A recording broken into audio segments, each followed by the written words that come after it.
everyone, it is Avalacia Love here, coming to you with another edition, or I guess rather an add-on, to my What Musicals Mean to Me series that I will be doing throughout the month of April. As I kind of mentioned, this is a follow-up to the one that I did about Hadestown, because I said in that video that I would actually be seeing it relatively soon.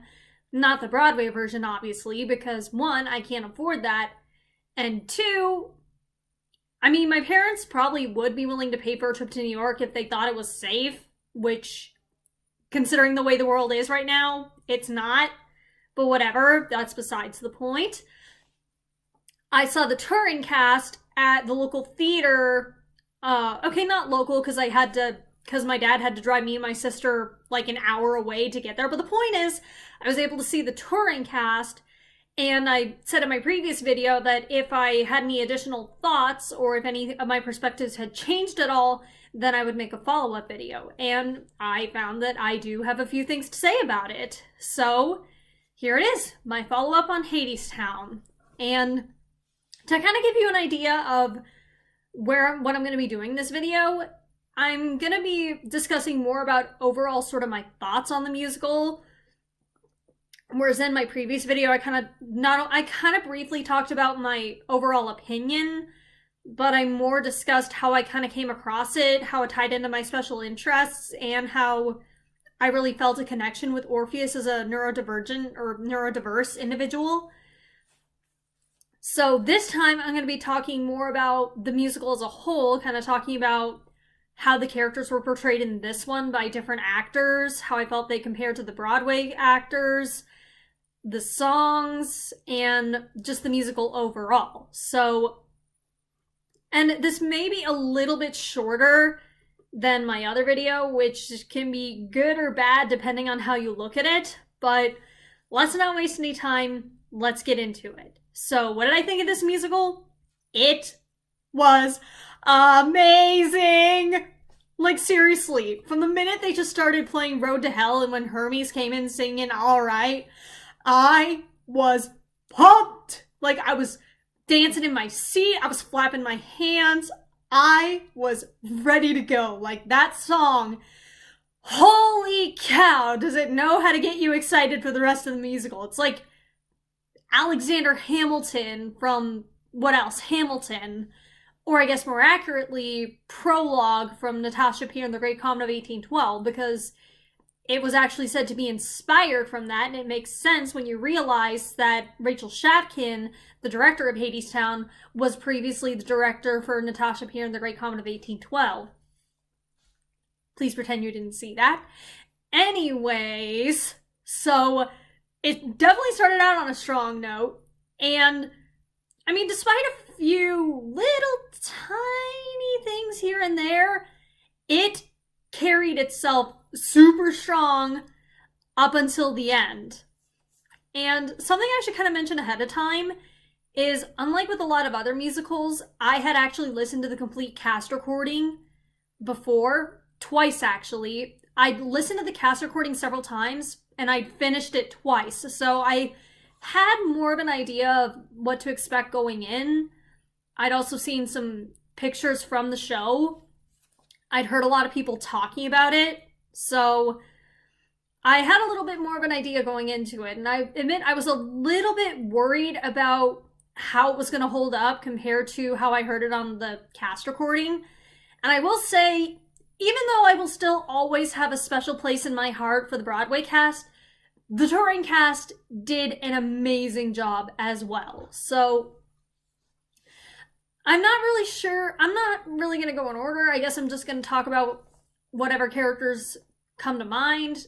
You know, not from necessarily who I thought had the strongest or the weakest performance, or which one I liked the best, or which one I resonated with the most. Just kind of spitballing. So I guess we could start with Orpheus, because I'd say that's appropriate enough, since I mentioned that a lot of people headcanon that Reeve Carney's portrayal of Orpheus is autistic with ADHD. I kind of talked with my sister about this during intermission, but this Orpheus came across as more just awkward rather than autistic. I felt that he leaned more toward the side of ADHD rather than autism. And again, I don't know. I think I can't really exactly put my finger on exactly what in this actor's performance came across as more ADHD rather than autistic. I think maybe because he seemed a lot more impulsive. He seemed a lot more emotional. I mean, Reeve Carney was definitely emotional in his performance, but this Orpheus had a lot more variety to his emotions. Like, Reeve's portrayal of Orpheus seemed to have three basic emotions: happy, sad, and scared. He kind of shifted a little bit in between, but I don't know. This Orpheus had a little more oomph to him. Though I will say I did kind of prefer Reeve Carney's voice. Not that this guy was bad, not by any means. It took me a little while to warm up to his voice, but eventually I did get used to it. But I do like Reeve Carney's voice the best. And I just feel like Reeve Carney's character really, really captured the innocence of Orpheus, the naive, soul-searching poet. And, you know, that kind of brings up the whole "come home with me" line. And I do remember when I was... See, this is kind of one of the fun things about seeing a live performance, is seeing and hearing the audience's reactions. Because I remember at that point when he did the whole "come home with me" thing, that got quite a few chuckles out of the audience. Though I will say, there were other moments that the audience laughed at that I really didn't quite think were that funny. Like when Orpheus reunited with Eurydice in Hadestown, and how he heard about what happened, and Eurydice asked him, and Orpheus knew about what happened, and Eurydice asked him if he'd heard, and he said, "No, Mr. Hermes told me so." And I don't know, I guess I can kind of see why some people would find that funny, but I just didn't really find that funny. I think maybe because I was still a little bit salty from the "brother, why do you care? You can find another muse" line. And also the fact that I guess I kind of felt that it was too relatable for me to really find it funny. Like the fact that there have been things that I missed because I was so enveloped in something else and other people had to tell me so. And anyways, then there was the "I walked a long way." That one I really thought was more emotional than funny. I mean, I guess some people think it's funny because he talked about how he walked a long way. I don't know. But I just thought that was more emotional than funny. Like how he walked all that way to reunite with Eurydice and to admit that he screwed up. Though again, I don't think it's necessarily fair to say that either of them screwed up per se, because obviously Eurydice was lured into this shady deal by Hades, promising her food and board and a chance to get away from the cold. And like I said, Orpheus, I think, just succumbed to a case of hyperfocus that really isn't easy to control if you can even control it. And anyways, I guess this is a good way to transition into talking about Hades, because should I?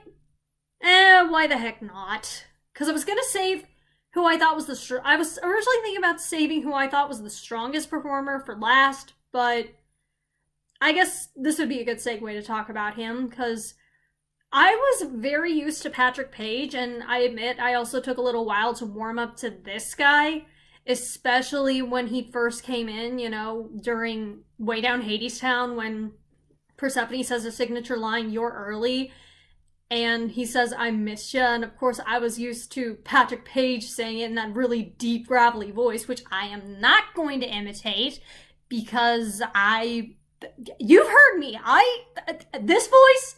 No, I can't sound like Patrick Page. You'd laugh at me. And okay, fine, maybe you'll find other material to laugh at, but right now I kind of want to leave that to him. So if you haven't heard it, I suggest you either look up that particular line or just listen to Way Down Hadestown in the cast recording. So this Hades, oh yeah, something I forgot to mention is I don't remember literally anybody's names. This Hades came in, and the way he said the line was sort of "I missed ya," and I was kind of like, well, that was disappointing. Because, I mean, I do get what he was going for. He was probably trying to be a lot more suave and cool and charismatic, but I still feel like he could have done that while being intimidating, because after a while he kind of managed to pull that off, especially during Hey Little Songbird. And something else that's interesting that I thought I should mention is I read some of the character bios on Pinterest a while back. I don't know what site they were originally from, but most of the other character bios say that the characters can be played by any actor of any race or nationality. But for Hades, it says he's typically played by a white actor, for what I can only assume is part of the commentary about slavery and stuff like that. But this Hades was actually played by a black actor, and I actually think that works. Because, in fact, I feel like this performance kind of hit a little bit closer to home with me.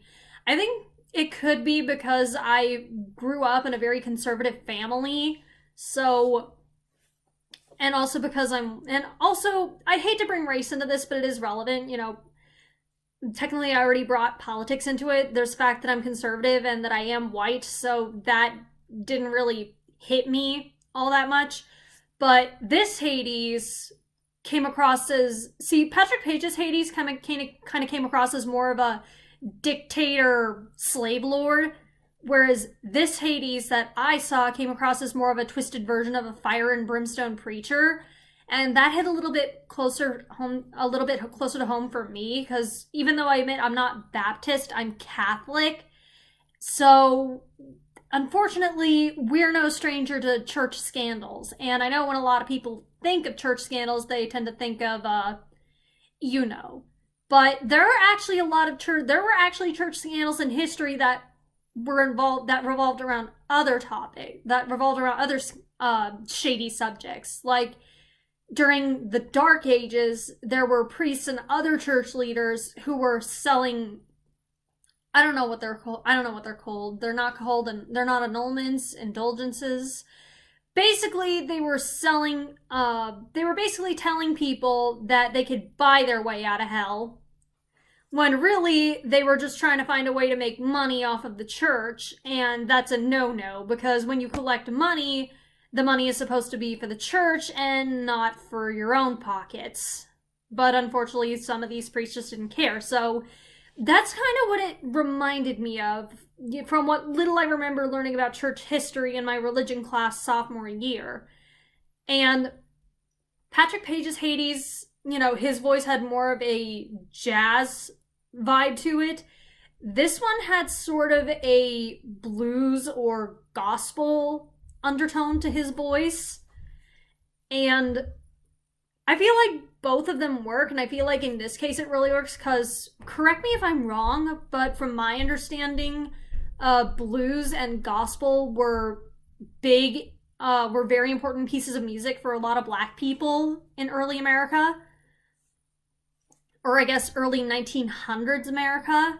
So I feel like that works a lot too. And I feel like this actor and Patrick Page kind of work in different ways. This Hades definitely upped the charisma a little bit, and his voice had a lot more variety in his tone and pitch.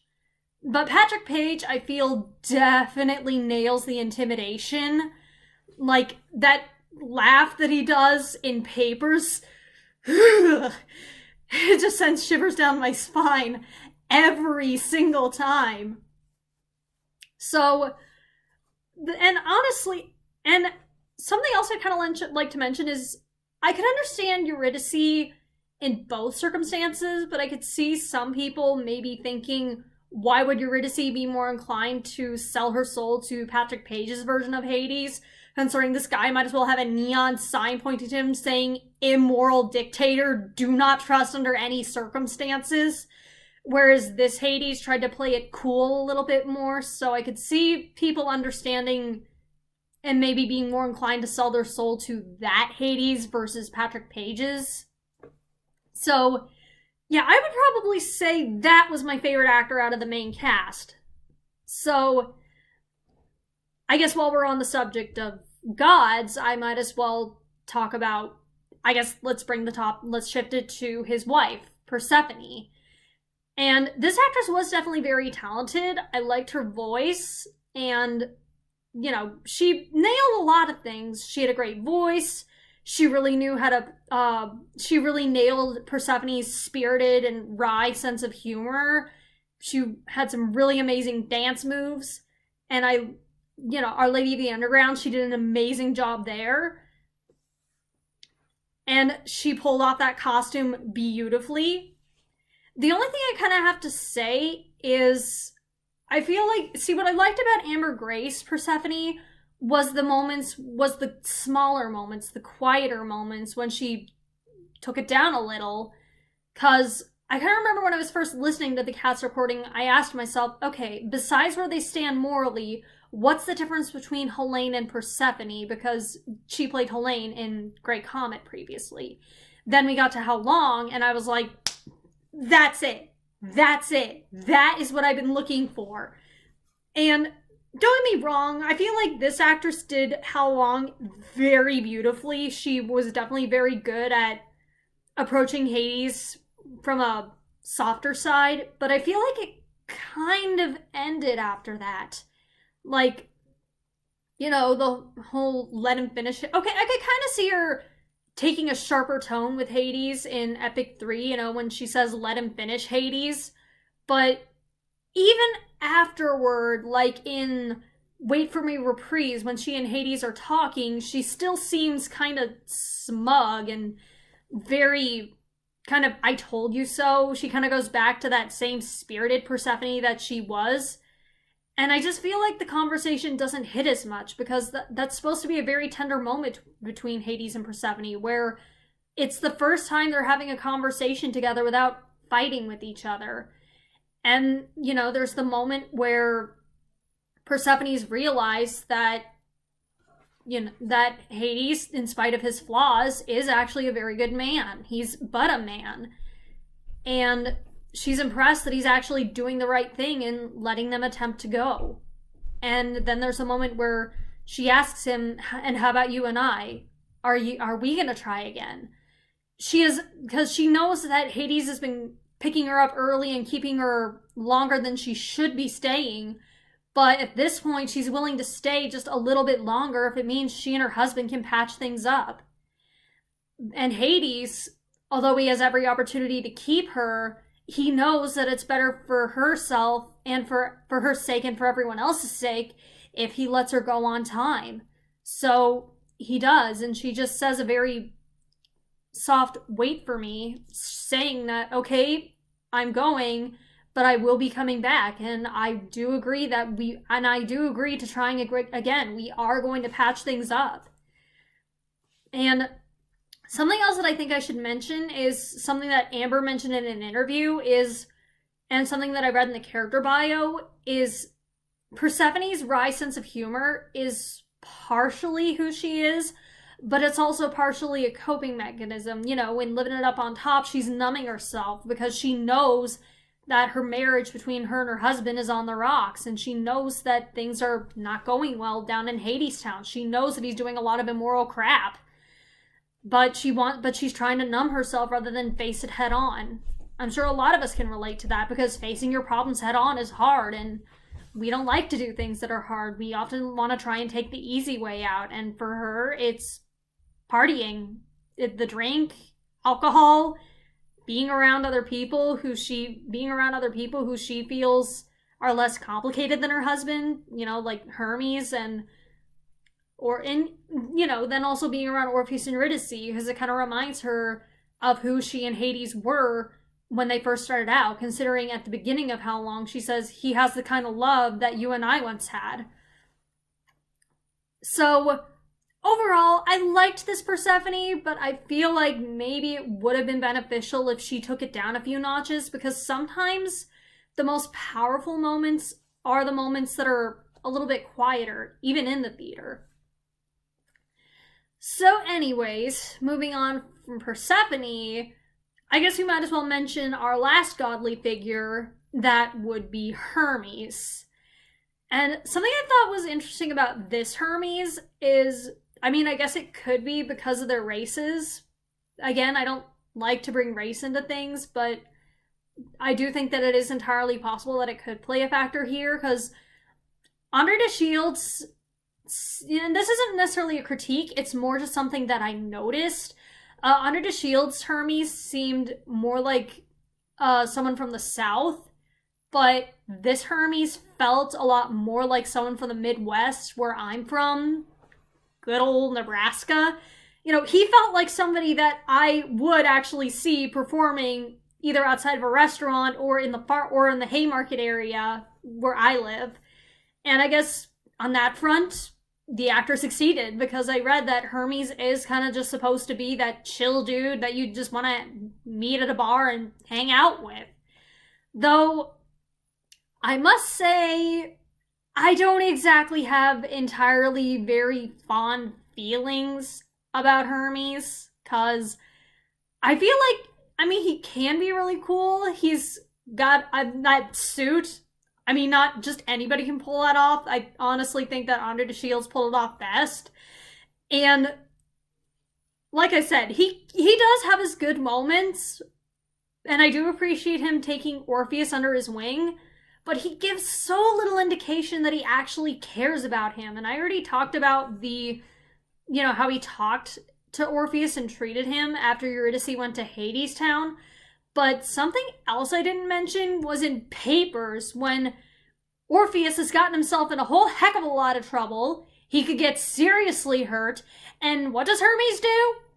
He just stands there narrating about the tragedy of it all and just lets it happen. Seriously, I wanted to just pick that guy up by his pretty silver suit and say, "Okay, buddy, right now your godson is getting the ever-living snot beat out of him by a bunch of goons twice his size. If anything happens to him, his blood will be on your hands. And don't give me any of your lame excuses about how you're not supposed to get involved, because one, technically, you did get involved by telling him how to get to Hadestown in the first place.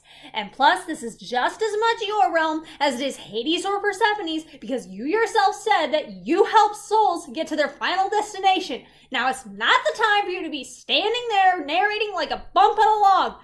Do something!" But of course, I didn't say that, because I was a casual audience member just observing everything, and people would have thought that I was cuckoo. So I had to settle for saying that internally. And I kind of remember, I mean, okay, giving him the benefit of the doubt, maybe he knew Orpheus would turn out okay, but it's still really, really uncomfortable to watch. And again, given the fact that there's little indication that he cares about Orpheus otherwise, especially considering when he talked about how he took him under his wing, he said, "It's not because I'm kind." So maybe he's more of a jerk than I thought. I don't know. It seems like Hermes is kind of caught between halfway being an actual character in the story and just being your typical narrator. I hear that he went through a lot of changes between the original one that came out in 2008, 2006, I don't know, and the current version that we have now. So maybe at one point he was a stronger character. Maybe at one point he was more of a father figure to Orpheus. I don't know. But like I said, it's especially uncomfy after all the workers finally decide that they've beat him senseless enough. And again, I guess it differs from version to version, but in the version that I saw, Orpheus was he was not only limping, but he was holding his side, so there's gotta be at least a few broken or bruised ribs.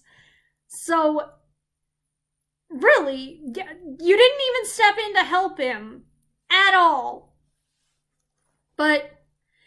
And then my sister also argued, she also argued, maybe Hermes wasn't actually there. Since this is a time loop, then maybe this is just him talking about what happened. And to that I say, no. Because he was clearly there when he told Orpheus and Eurydice that they could go, but there was a test, so Orpheus was forbidden to look back. So therefore, he had to be there. But again, I don't really blame the actor for this. It's more about how the character is written, and that's really the only major flaw that I have with the show. And I still like it, but few, if any, shows are perfect. So I just kind of wanted to toss that in there because I felt that it was important, and I really don't have a lot to say about Hermes in general.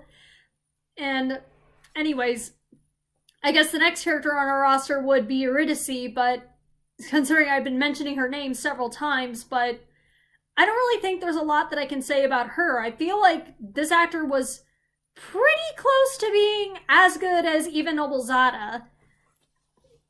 I don't know, I just don't really have a lot to say. I still think she was fun. I still think that she was great when she sang Flowers. Oh, absolutely beautiful. So, yeah, like I said, not a lot to say on that front. I mean, my sister thought that Eurydice was kind of boring in the second act. Or that, oh wait, no, she didn't say that. No, I'm getting that confused with the fact that when I first started listening to the cast recording, I thought that Eurydice was kind of boring at first. Emphasis on at first. But the more and more I listened to it, the more she really grew on me. And crap, what was that song called? The duet that she and Orpheus sing? All I've Ever Known, that's what it's called. Yeah. That was an absolutely beautiful number. I feel like the actor and the actress had a lot of onstage chemistry. And yeah, overall, I think her performance was really solid. And I guess last but not least, well, I guess if we're counting the main characters last but not least, we have the Fates, who were absolutely brilliant harmonizers. And I gotta say, they are a lot more intimidating when you actually see them on stage and in person and actually see them actively messing with these characters versus when you just hear them on the cast recording. I mean, they're definitely very haunting and still very intimidating, but when you actually see them doing what they do on stage, where they actually tore off Eurydice's coat and stole her bag, that's when you can tell these three ain't messing around. And I feel like it's then that really, where they really struck me as being the real villains of Hadestown, because it's easy to label Hades as the villain, but the Fates are the ones who really manipulate these characters and get into their heads, and arguably it's the Fates that actually caused Eurydice to be inclined to go down into Hadestown in the first place. So, and I guess since we're talking about, and I guess while we're on the subject of the Fates, I should mention one moment that I thought was kind of unintentionally funny when they kind of broke the fourth wall and started talking to the audience. You know, like, you can lay the shame, you lay the judgment, lay the blame. Who's to say you wouldn't have done the same? That's probably not exactly how the line goes, but that's roughly how it goes. And I just couldn't help but think of it as they were saying, no, y'all bunch of middle-class white people judging this poor black girl, saying that she was a plumb fool for trusting this man and selling her soul away for a crust of bread. Y'all ought to be ashamed of yourself. Because, like, because at that moment I just kind of thought about myself, you know, me coming from this well-off middle-class family. My parents bought me and my sister these very pricey balcony seats to see a show in this luxurious theater. So yeah, I mean, the message definitely hit close to home with, I mean, I definitely understood what they were saying, and I don't know, I guess it was sort of it's funny because it's true. And I guess while we're on the subject of moments that are unintentionally hilarious, since I mentioned Flowers earlier, then there's Come Home With Me Reprise. I kind of thought that was unintentionally funny. How Eurydice just sings this very beautiful, very sad song about how what she dreamed about wasn't what she thought it would be, and now she's stuck down here where no one is listening to her and she's doomed to be forgotten and dead to the world. And then in comes Orpheus, straight up, and just says, come home with me. And I'm like, major total whiplash. Like this poor boy strolling on in like he owns the place, ready to take her home. And I'm like, Orpheus, you have got some serious guts, my boy. And it's like Hades says, I guess you really don't scare easy. And anyways, kind of the other moment that I thought was unintentionally hilarious was, okay, maybe hilarious isn't the right word, but another moment I thought was unintentionally funny was during If It's True, when Orpheus is basically saying, if it's true what they say, you know, about everything being hopeless and stuff, then I'll be on my way. And then the workers drop their tools and look up at him and actually start singing along and joining in with him. Like, oh, this poor boy just came on into the underworld like he owns the place and sang us this very lovely song. A song so beautiful that the stones wept and let him in. Maybe we should listen to him. Golly gee, I hadn't thought of that before. I mean, it's powerful, but I don't know. I guess maybe it's just the fact that they turn around so quickly just because Orpheus sang them this very pretty song. And also the fact that these were the same people who were beating on him earlier. Like, you go from beating him senseless to joining him. And I mean, come to think of it, there are a few things in this musical that do move quite fast. Though I don't necessarily have a problem with that. I just think it's funny. Kind of like how Eurydice goes from, oh, a liar and a player too. I've met too many men like you. And then in All I've Ever Known, she's all I've ever known was how to hold my own. But now I wanna hold you. Now I wanna hold you close. I don't want to ever have to let you go. And I'm like, dang girl, you move fast for someone who is so distrustful of men. But I can't blame him. I can't blame her, because I've said to myself several times, if she and Orpheus weren't just made for each other, I don't think I could resist. Because I even remember whispering to my sister, he's so cute, I just want to take him home with me. Like he's a little puppy. And then there's another moment that I think is unintentionally funny, though this is one that a lot of people seem to agree with me on, which is between Chant Reprise and Epic 3, when Hades basically says, sing for me before I end you. And so what does Orpheus do? He does! He starts singing a song that roasts Hades like a pig on a spit, and Hades is just completely stunned, like, oh, it's about me. And he's even like, and then the song just gets so emotional, like when he realizes that he actually was once like Orpheus, a man in love with a woman, and he even starts singing along. It's just so beautiful. And kind of something that I want to say is a lot of people see it as Orpheus roasting Hades and calling him out, and I do see that, but somebody else pointed out that it could also be seen as Orpheus trying to get on Hades' level, trying to see eye to eye with him, basically saying, you know, I know how it feels because you're worried that your wife will leave you when she gets tired of you, since you're just some old man surrounded by a bunch of dead people.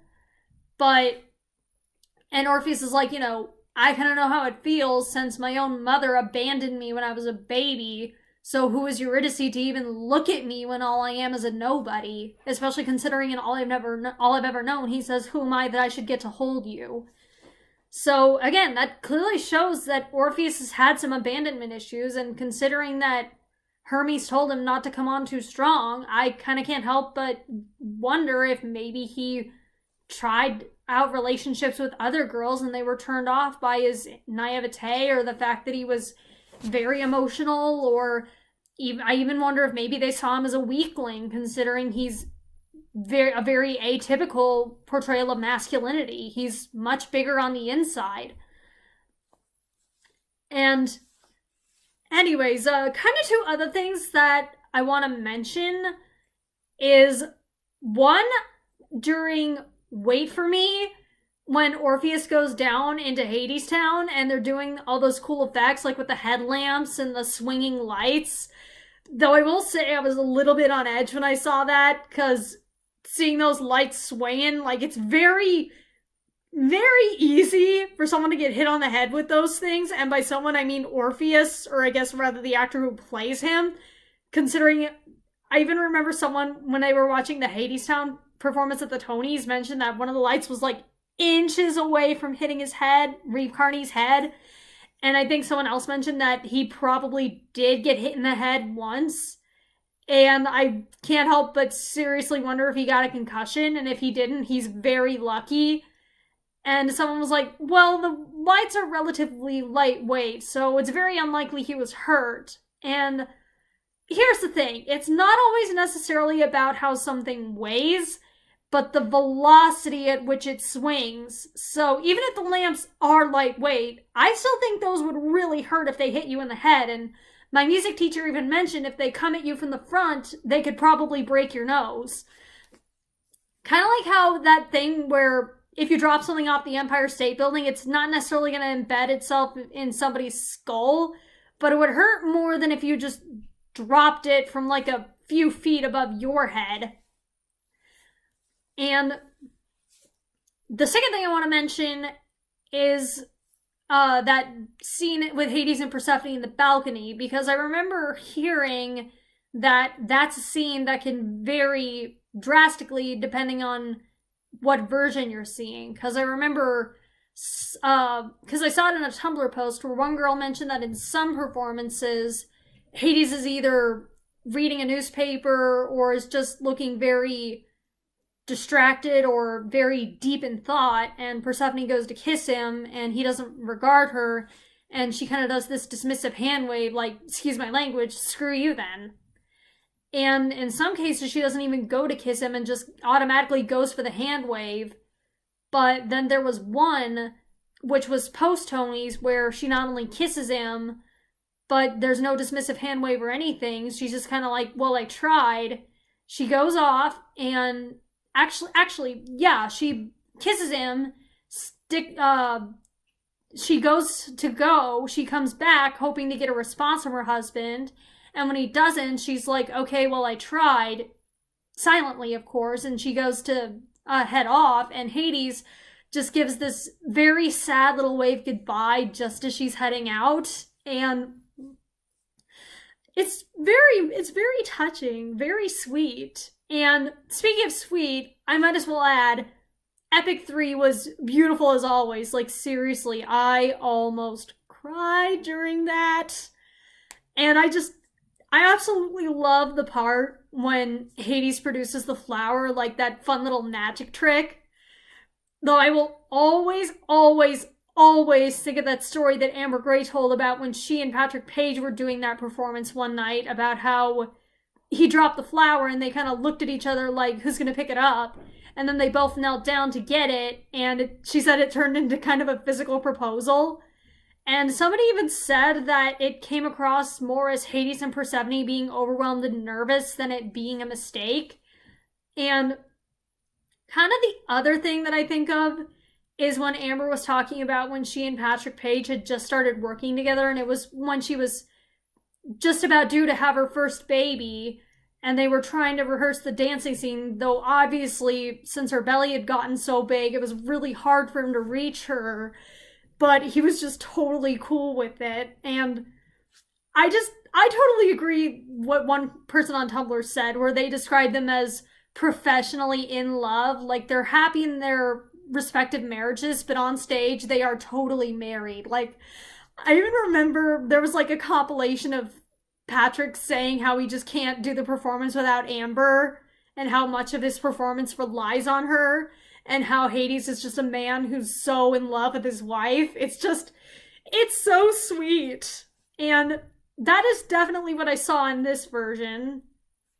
Because again, what it all comes down to is, yes, Hades does some immoral things and we don't like what he does, but we can kind of understand why he does it. I mean, imagine if you couldn't see your husband or wife, girlfriend, boyfriend, partner, whatever, for 6 months out of the year, and the only ones you had to keep you company were a bunch of dead people, considering Thanatos and Hecate aren't in this universe. I guess probably because they could only have so many cast members, and they probably couldn't think of a good way to put them there. I think Hades just needs a dog, considering Kerberos isn't in the musical either. Somebody get this guy a little puppy.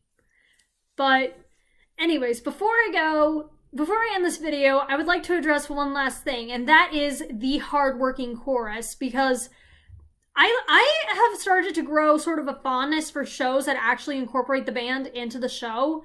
The first one that I saw was Waitress, and I will admit I'm not the biggest fan of Waitress. Not that I don't like it, it's just not one of my top 10 favorites.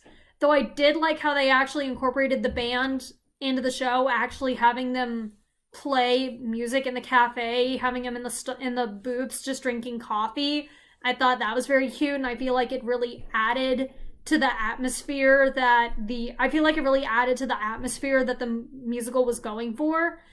And that also definitely worked in Hadestown. It definitely added to the because mostly in the bar, it really added to the warm, welcoming, friendly environment that they were trying to establish. And I also thought it was amazing how the set was also very amazing, how they could really make it look like you were changing locations and that you were in completely different places just by moving around some of the furniture or taking a few things out. It honestly blew me away. And I guess kind of going back to the band is, I also kind of like how Our Lady of the Underground not only includes the band on stage, but even kind of honors them by having Persephone shout out to the band by name. And somebody else kind of pointed out that names have a very big significance in Hadestown, like how Orpheus and Eurydice, when they first introduce themselves, they say their names. And also the fact that when Eurydice says her name, Orpheus says that her name is like a melody. And also the fact that in Our Lady of the Underground, Persephone is constantly trying to get people to say her name. And then there's that line during Living It Up on Top. And again, during Our Lady of the Underground, where she's shouting out to the band, which is also significant because of the whole theme about how Hadestown is a place where people tend to forget their names and forget about who they are, which is why Hermes says, don't give your name, you don't have one, I guess so that people don't know that he's not from around there. And Hades, meanwhile, does not call anybody by name. With Eurydice, it's songbird. With Orpheus, it's son or young man. And with Persephone, it's lover. So, again, I thought that was a very interesting little detail. And what was really cool about the band was a lot of them had actually worked on Broadway. So that was a plus. And I remember my sister even kind of said that her favorite character was the lady who played the bass. I think it was the bass. But anyway, so I really like how a lot of Broadway shows have been incorporating the chorus and the band to show that they are a very important part of the show, though a lot of people tend to forget about them because we tend to devote all of our attention to the actors and actresses. So overall, very, very, very well done. I was blown away. I would see it again in a heartbeat, and who knows, maybe someday I will get that chance. But for now, I am perfectly happy listening to the cast recording and just knowing that I was able to celebrate my birthday.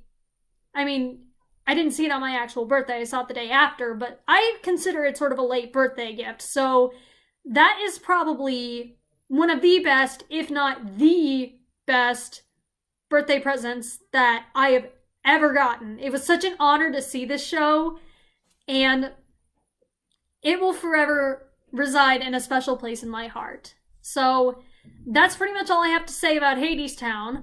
So after this, you can join me next week where I will talk about another musical that I fell in love with and that actually came to Broadway not too long ago, which is Six.